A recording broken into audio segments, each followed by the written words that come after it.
차남수 소상공인연합회 정책홍보본부장 연결해서 자세히 들어보겠습니다. 본부장님 나와 계시죠?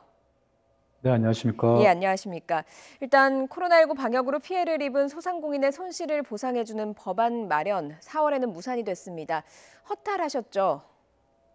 네, 맞습니다. 예. 정치권이 가장 먼저 얘기했던 민생 법안이라고 생각했던 손실보상법이 기대로 이루어지지 않고 소위조차 진행도 안 한 상황에서 그대로 무산하여 소상공인의 실망과 허탈감은 지금 이루 말할 수 없을 정도로 크다 말씀드릴 수 있을 것 같습니다. 예. 가장 화가 났던 지점은 어떤 지점이셨을까요?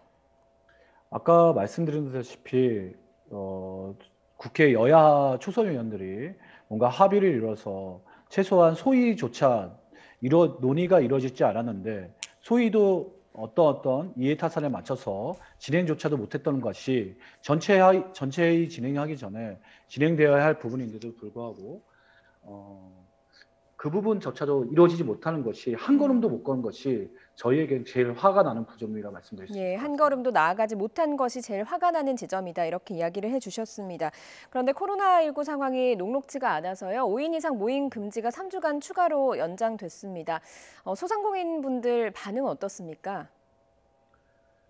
가장 큰 것은 계속 작년부터 이어졌던 이 코로나19 상황들이 어느 정도 완화될 줄 알았고 또는 어느 정도 기대감이 있었는데 이런 예. 불확실성이 계속 지속됨에 따라서 소상공인들에게는 언제쯤 이게 끝날지 그 부분이 가장 안타깝고 가장 실망정한 부분이라 말씀드릴 수 있습니다. 예. 혹시 연합회에서 그 소상공인들로부터 다양한 애로사항을 듣고 계시잖아요. 어떤 네, 점이 맞습니다. 가장 어렵다고 이야기들을 하시나요? 지금 가장 큰 것은 유동성 확보, 사실 자금적인 부분도 있고 또는 뭐 손실보상법에 대한 부분도 있고 하지만 더 큰 거는 장사하고 싶다는 겁니다. 이들의 예. 마음속에는 왜 국가가 장사조차도 못하게 하느냐, 왜 제한을 계속하느냐, 어떻게든 장사를 해야 이 상황을 극복할 수 있는데 한 걸음도 못 가는 소상공인들의 입장에서는 그 부분에 대한 안타까움이 가장 큽니다. 예, 장사가 잘 안 되다 보니까 월세나 이런 것들 내시기도 지금 어려운 상황이신 거죠? 월세뿐만 아니라 그런 것들을 또 부담이 워낙 커서 이제는 폐업으로 이루어지고 있고요. 음. 폐업하는 과정에서도 권리금이라든지 또 원상 복구라든지 또는 금융에서 그 원금 상환이라든지 다양한 부담을 다 떠안고 있습니다. 이런 부분에 대한 현장의 목소리는 전혀 반영되지 있지 않는 것 같아서 그게 예. 정말 안타깝고 아픕니다.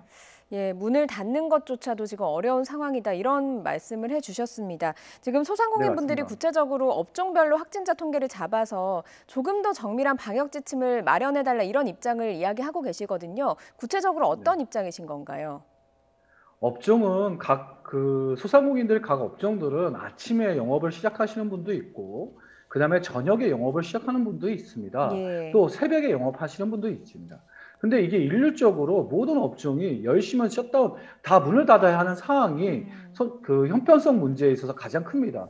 또한 중대본에서 자율과 책임이라는 논의를 계속했습니다. 예. 소상공인들이 어느 정도 영업할 수 있는 자율성을 보장한다면 그에 대한 책임을 받을 만한 각오가 돼 있습니다. 그런 것들을 그냥 일률적으로 몇 시에 문을 닫아라 또는 뭐 어떤 금지를 해라 이런 부분들이 소상공인들을 제일 안타깝게 생각하고 있습니다. 예, 일률적으로 지금 적용되는 지침이 어려운 상황이다라고 말씀을 해주셨는데 사실은 밤 9시까지 문을 닫는 거였잖아요. 근데 지금 네, 10시까지는 맞습니다. 연장됐는데 이런 것들이 도움이 좀 안 되십니까? 어떻습니까? 실질적으로 이렇게 생각하시면 됩니다. 9시에서 10시 늘어난 부분은 일부 도움은 됐지만 예. 실제 10시까지 한다고 해서 10시까지 할 수 있는 부분이 아닙니다. 음. 8시 반 정도부터는 사람들이 들어오지가 않습니다. 왜냐하면 문을 다 닫아야 하는 상황을 인지하고 있는 거죠. 그래서 실질적으로 10시까지 증가했다 하더라도 8시 반부터는 문을 거의 닫는다. 이렇게 말씀드릴 수 있습니다. 예, 현실과 지금 정부의 지침 따로 노는 것 같다라는 지적을 해주셨습니다만 네, 정부가 지금 맞습니다. 형평성 문제 그리고 조세 부담을 이유로 이 손실보상법에 대해서 좀 부정적인 입장, 소극적인 입장을 보이고 있거든요. 이 정부 생각에 네. 대해서는 어떻게 생각을 하시는지요? 재정은 당연히 부담이 될 수 있습니다. 그걸 우리가 소상공인들이 모른다는 건 아닙니다. 손실보상에 있어서는 국가가 어느 정도의 명령에 따라서 이루어졌기 때문에 그 부분은 충분히 우리도 받아들일 준비가 돼 있으면 소상공인들은. 예. 다만 이 부분의 핵심은 그거라 봅니다. 재정의 부담은 더 큰 재정의 부담이 될 수 있습니다. 왜냐하면 소상공인들이 지금 상황에 있어서의 위기 극복을 국가가 적극적인 재정으로 이루어지지 않는다면 소상공인들의 입장에서는 어떻게 되냐? 폐업으로 이루어집니다. 그리고 이 폐업이 이루어지면 그냥 폐업으로 끝나는 것이 아니라 취약계층으로 다 빠지고 그 취약계층은 결국에 국가의 사회적 비용의 증대로 이루어집니다. 그것은 더 큰 국가 재정의 부담으로 이어지기 때문에 지금이라도 그런 부분들을 만회해달라. 그 얘기를 하고 있는 겁니다. 예, 정부가 좀 더 큰 그림을 그려서 봐주셨으면 좋겠다라는 지적을 해주고 계신 것 같습니다. 지금 4월에는 일단 손실보상법 법제화가 지금 무산이 됐습니다. 당장 그러면 소상공인들에게 필요한 조치 어떤 것들이 있겠습니까? 지금 현재 어차피 4월 달은 손실보상법이 통과가 어렵다는 걸 이미 할 수 없지 않습니까? 그래서 지금으로서 가장 시급한 것은 유동성 확보입니다. 유동성이라는 것은 소상공인들에게 최소한의 그 대출을 이루어주려는 겁니다. 그래서 대출을 이용해서 그분들에게 그 손실보상법이 통과하면 감가상각을 해서 그 부분의 일정 부분을 빠지게 해주시면 되거든요. 그런데 지금 유동성에서 허덕이고 생존해서 임대료도 못 내서 어려워하시는 이 소상공인들의 입장에서는 신속한 유동성 확보가 가장 시급하다. 그 말씀을 꼭 드리고 싶습니다. 예, 알겠습니다.